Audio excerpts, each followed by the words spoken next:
No mentir, no robar, no traicionar es el mantra más importante del actual régimen, pero no siempre cumplen y el desfalco al Segalmex de por lo menos 12.800 millones de pesos es el ejemplo más claro. 34 años antes, la extinta Compañía Nacional de Subsistencias Populares, CONASUPO, fue víctima de un desfalco por 1.6 billones de viejos pesos, equivalentes a 18.953 millones de pesos actuales. En ambos casos hay un denominador común: Ignacio Ovalle Fernández, exdirector de CONASUPO de 1988 a 1992 y exdirector de Segalmex de 2019 a 2022. El desfalco a Segalmex sigue siendo uno de los mayores fraudes al erario público. Hay varias personas investigadas, algunas inhabilitadas, pero falta el importante, su exdirector Ignacio Ovalle. Es un hecho muy lamentable. No habrá una sola zona que quede sin ser atendida. Ovalle Fernández es un personaje de oscuro pasado. Fue secretario particular del expresidente Luis Echeverría, así como director del Instituto Nacional Indigenista a finales de los años 70 del siglo pasado, momento en el que incluso fungió como jefe de Andrés Manuel López Obrador, cuando el expresidente de la República ocupó un cargo de muy bajo rango en el INI. Segalmex también es ejemplo de impunidad. Su exdirector Ignacio Ovalle no solo no recibió castigo, sino que fue premiado con otro cargo en el gobierno, como sucedió tras el desfalco a CONASUPO. Creo que lo más relevante a decir, Andrés, es que pasados 6 años, y justo en este esfuerzo de memoria, es importante decir cómo las autoridades han confirmado lo que las investigaciones periodísticas señalaron, que en Segalmex hubo diversos mecanismos de desvío de recursos. A la fecha, hay 26 funcionarios que enfrentan proceso y se encuentran en prisión preventiva justificada, de los cuales solo 3 son exdirectores y fueron inhabilitados para trabajar en la administración pública, pero el dinero nunca se recuperó. De estas 26, 9 son funcionarios públicos, más notablemente René Gavira, que es era el director de la Unidad de Administración y Finanzas de Segalmex.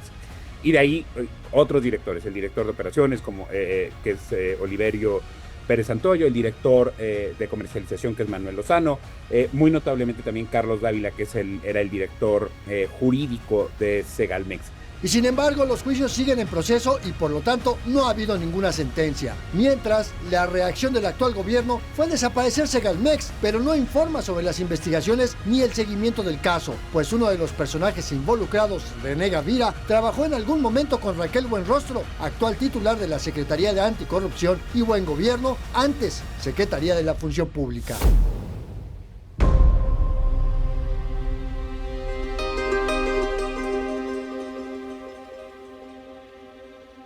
En 2019, el expresidente López Obrador creó Seguridad Alimentaria Mexicana como un organismo descentralizado que buscaba garantizar acceso a alimentos básicos y al mismo tiempo apoyar a productores nacionales.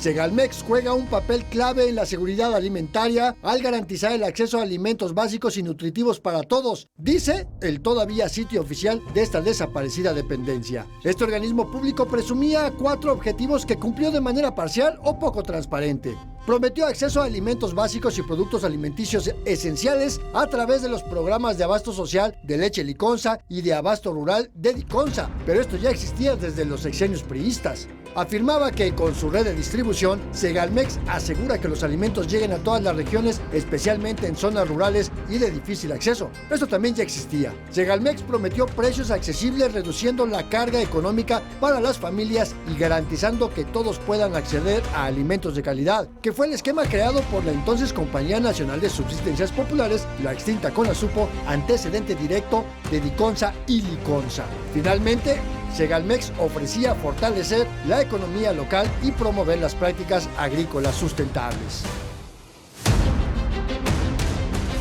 Ignacio Ovalle fue designado director de Segalmex en enero de 2019, en los inicios del gobierno de Andrés Manuel López Obrador, pese a su larga trayectoria como funcionario de los gobiernos priistas de 1970 a 1994. Desde su primer año de operación, Segalmex enfrentó irregularidades como el otorgamiento de contratos a empresas factureras, contratos a empresas que no tenían ni una sola persona empleada, pagos a empresas fantasmas en la compra de productos que nunca llegaron a las bodegas, compras de productos agropecuarios a sobrecostos y precios que nunca fueron pagados a los verdaderos proveedores. En 2020, la Auditoría Superior de la Federación confirmó que Segalmex no acreditó el destino de 11.636 millones de pesos por diversas irregularidades, como pagos anticipados sin acreditar la entrega de bienes, faltantes de granos básicos como maíz y frijol en inventarios, penalizaciones no aplicadas a proveedores, además del otorgamiento indebido de contratos para la compra y comercialización de crema y leche en polvo. Pero no fue todo, como recuerda Ricardo Alvarado de Mexicanos contra la Corrupción y la Impunidad. El desvío de alrededor de 1,000 millones de pesos en inversión bursátil, que llevó a que Segalmex luego también perdiera como los intereses de esas inversiones.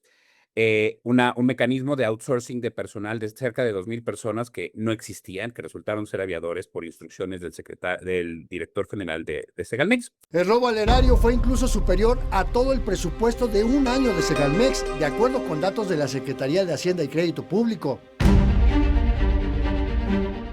Antes de Segalmex, México ha visto otros desfalcos millonarios como la estafa maestra. Entre 2013 y 2014, durante el sexenio de Enrique Peña Nieto, 11 dependencias del gobierno federal operaron un esquema de corrupción a través de universidades públicas que a su vez subcontrataron a empresas fantasma para servicios nunca realizados. El daño al erario público por aquel caso fue de 7.670 millones de pesos y llevó a la cárcel a la exsecretaria de Desarrollo Social, Rosario Robles Berlanga.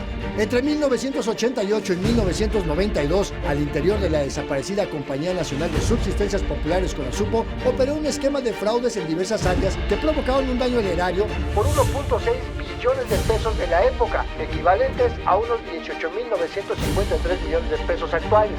Funcionarios de Conasupo que dirigía Ignacio Valle compraban forraje para animales, pero facturaban maíz amarillo, además de que desaparecían inventarios de los almacenes y hacían pasar estas pérdidas como mermas. ¿Y en qué va esta historia?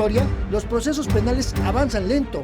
3 exdirectores de área de Segalmex que enfrentan procesos penales acaban de recibir apenas sanciones administrativas. De mayo, el Tribunal Federal de Justicia Administrativa inhabilitó por 10 años a 3 funcionarios públicos, que son René Gavira, Oliverio Pérez Santoyo y Miguel Carrillo Villarreal, ¿no? Todos como nivel de dirección de Segalmex, que no van a poder trabajar en el gobierno o venderle al gobierno por 10 años y tienen que pagar algo así, un poquito más de 261 millones de pesos por los daños en un contrato, por simular la compra de un contrato de granos. Pero para Ignacio Valle no ha habido castigo. Pero nos falta un nombre, que es el de Ignacio Valle, que era el director de Segalmex. Y entonces, digamos, lo que nos revela este caso años más tarde es lo importante que es los procesos de justicia para entender cómo funcionan los mecanismos de corrupción. Y más que castigo, Ovalle Fernández fue premiado cuando le dieron empleo como titular del Instituto Nacional para el Federalismo y el Desarrollo Municipal en la Secretaría de Gobernación. Y lejos, muy lejos de eso, lo que hubo fue declaraciones que permitieron proteger a este funcionario. Ignacio Valle deja la dirección de Segalmex y recibe un cargo, vaya, como aviador, pues, en un instituto ahí en la Secretaría de Gobernación, que de acuerdo con fuentes periodísticas nunca fue o iba muy de vez en cuando a su oficina. Y más, el expresidente López Obrador defendió a quien fuera su jefe en el Instituto Nacional Indigenista, cuando aseguró que fue engañado por expriistas contratados en Segalmex, aunque claro, omitió recordar la historia de Conasupo. Unidad de Investigación de Mega Noticias, Andrés Solís.